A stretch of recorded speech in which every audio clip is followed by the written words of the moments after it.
नमस्कार, आप देख रहे हैं न्यूज मूवमेंट और मैं हूं आपके साथ ज्योतिका। आइए रुक करते हैं फटाफट खबरों की ओर।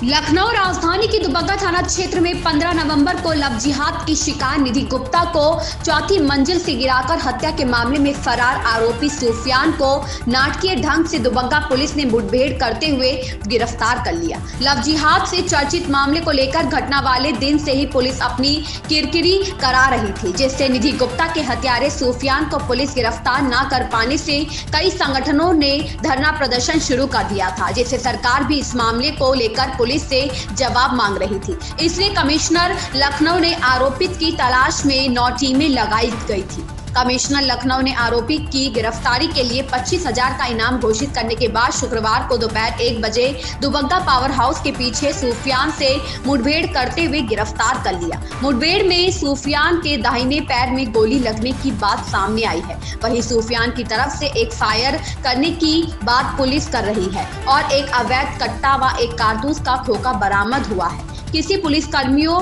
के घायल होने की बात सामने नहीं आई है। मुठभेड़ के दौरान आरोपी को दुबग्गा पावर हाउस से गिरफ्तार कर लिया है और उसके पास से 315 बोर का एक असलहा व कारतूस का खोखा भी बरामद हुआ है। सूफियान को इलाज के लिए ट्रामा सेंटर में भर्ती कराया गया है। महेश साहू की रिपोर्ट।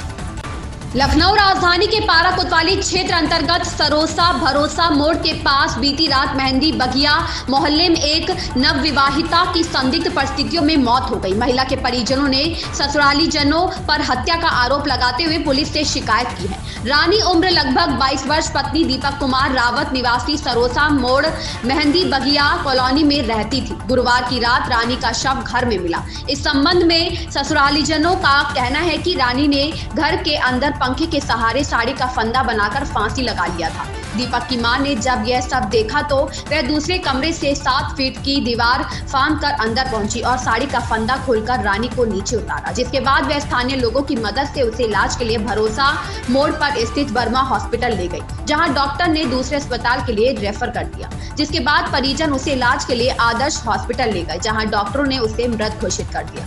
लड़की के पिता सर्वेश ने ससुरालीजनों पर दहेज हत्या का आरोप लगाते हुए बताया कि उनकी लड़की का विवाह 31 मई 2022 को हुआ था। उन्होंने अपनी हैसियत के अनुसार लड़की को दान दहेज देकर उसका विवाह किया था। वहीं लड़की के चाचा ने आरोप लगाते हुए बताया कि दीपक आए दिन शराब पीता था। पिछले 1 हफ्तों से लड़की रानी अपने मायके बदबदा खेड़ा दोना काकोरी में ही अपने पति दीपक के साथ ही थी। बुधवार को उसका देवर विशाल उसे बाइक से लेने पहुंचा, जहां रास्ते में दीपक और रानी के बीच किसी बात को लेकर विवाद हो गया, जिसके बाद दीपक व विशाल उसे इब्राहिमगंज मोड़ पर ही छोड़कर घर चले गए, जिसको लेकर रानी काफी आहत में थी। वह इब्राहिमगंज से अपने ससुराल टैक्सी से पहुंची। गुरुवार की रात किसी बात को लेकर दोबारा फिर दोनों में विवाद हो गया, जिसके बाद रानी का शव घर के अंदर संदिग्ध हालत में मिला। तत्काल सूचना पाकर मौके पर पहुंची एसीपी काकोरी दिलीप कुमार सिंह व भारी संख्या में पारा पुलिस बल मौजूद थे। प्रतापगढ़ में देलहुपुर पुलिस द्वारा बिना नंबर की लावारिस अल्टो कार बरामद। मिली जानकारी के अनुसार प्रतापगढ़ जिले के थाना देलहुपुर अंतर्गत बोसी ग्राम सभा के सराय ताराचंद्र गांव की एक बाग में ग्रामीणों की सूचना पर देलहुपुर पुलिस ने बिना नंबर की एक अल्टो कार बरामद की है। बताया जाता है कि आज सुबह ग्रामीणों ने उक्त लाल रंग की संदिग्ध और लावारिस अल्टो कार को बाग में खड़ी देखा। ग्रामीणों की सूचना पर थाना अध्यक्ष धीरेन्द्र ठाकुर मय फोर्स मौके पर पहुंचे। थाना देलहुपुर पुलिस ने कार को अपने कब्जे में लेकर छानबीन एवं आवश्यक जांच पड़ताल में जुट गई है। ओम प्रकाश गुप्ता की रिपोर्ट। प्रतापगढ़ के संयुक्त निदेशक अभियोजन हवलदार सिंह ने बताया है कि अपर सत्र न्यायाधीश विशेष न्यायाधीश पॉक्सो अधिनियम पंकज कुमार श्रीवास्तव ने सुरेश कुमार शर्मा थाना कोतवाली नगर को नाबालिग के साथ दुष्कर्म का दोषी पाते हुए आजीवन कारावास व 21,000 रुपए अर्थदंड से दंडित किया। अर्थदंड की राशि पीड़िता को उसके चिकित्सा एवं मानसिक आघात की पूर्ति तथा पुनर्वास हेतु प्रदान किया गया।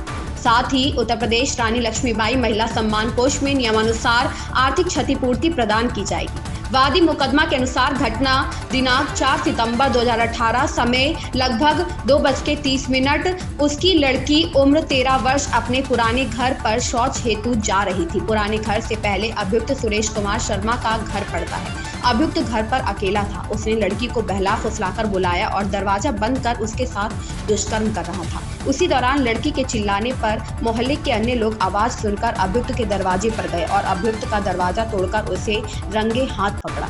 विशेष लोक अभियोजक देवेश चंद्र त्रिपाठी द्वारा अभियोजन की तरफ से 8 साक्षियों को साक्ष्य में प्रस्तुत किया गया तथा विधि विज्ञान प्रयोगशाला की रिपोर्ट में भी पीड़िता के कपड़ों पर मानव रक्त व मानवीय पाया गया। इस दौरान पीड़िता ने बताया कि घटना वाले दिन में अपने पुराने घर पर शौच के लिए जा रही थी। उसी समय गांव के सुरेश कुमार शर्मा ने मुझे आवाज़ देकर बुलाया।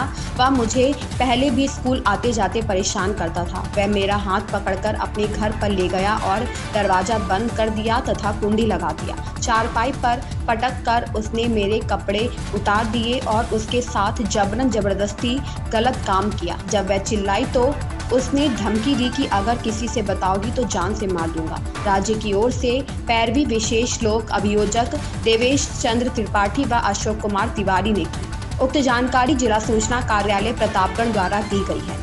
ओम प्रकाश गुप्ता की रिपोर्ट।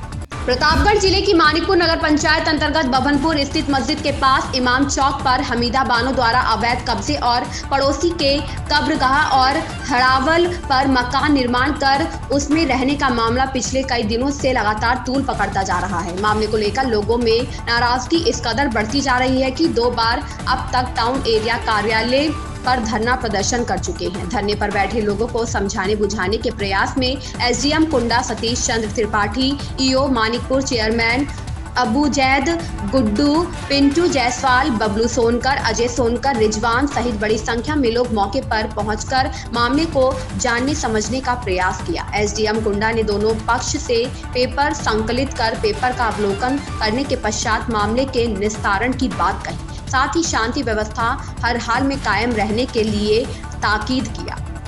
हमीदा बानो उर्फ नेताइन पत्नी फिराक अहमद से बभनपुर के लोग काफी नाराज नजर आए। अब देखना यह होगा कि लोगों को न्याय मिलता है या यह मामला अनसुलझा रहता है। राकेश कुमार धुरिया की रिपोर्ट। इमाम बाड़े का मामला है, कब्रस्तान का मामला है। हरावड़ घेर लिया गया है। इमाम बाड़े को तोड़ करके घर में शामिल करने जा रहे हैं।